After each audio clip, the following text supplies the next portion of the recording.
Hey guys, welcome back to George Basics. In this video tutorial, I will teach you how to fix Marvel Rivals ping issue. So if you have a high ping problem in the game, I'll show you what you need to do. You need to open your start menu and write CMD in the search. Then open command prompt and you need to write simple prompt inside this page. So you need to write ipconfig space /flash DNS and click the enter button.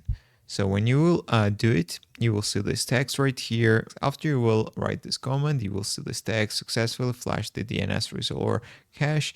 And you need to do it again, guys. Click the up button on your keyboard and it will enter the same command again right here and click the enter.